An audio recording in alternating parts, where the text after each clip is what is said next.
अब खबर शामिल करते हैं मंडी बहाउद्दीन से। थाना सिविल लाइन की हदूद में फालिया रोड पर 20 मिनटों में एक दिन में डकैती की 2 वारदातें। रिपोर्ट के मुताबिक 2 मुसल्लह नकाबपोश डाकुओं ने सतसिरा चौक में करियाना की दुकान पर दुकानदार को यरकमाल बनाकर गले में मौजूद नकदी 50,000 रुपये लूट ली और इन्हीं 2 डाकुओं ने चंद मिनट बाद घेगा चौक में वाक़ चौधरी पेंट स्टोर पर मुलाजमीन को यरकमाल बनाकर 1 लाख रुपये नकदी लूट ली और फरार होने में कामयाब हो गए।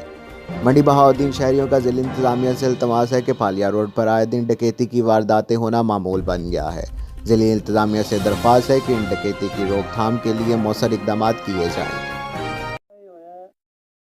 दो बंदे आए हैं प्लेटफार्म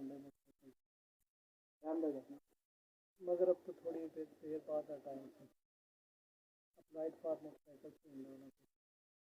से 8 बंदे भी आए थे सेलमैन भी गन पॉइंट से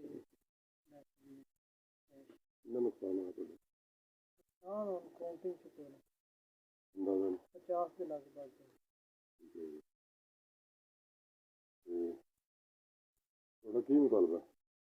मुतालबा ही है कि हम तफर दिता जाए साड़ी रिकवरी करके दी जाए।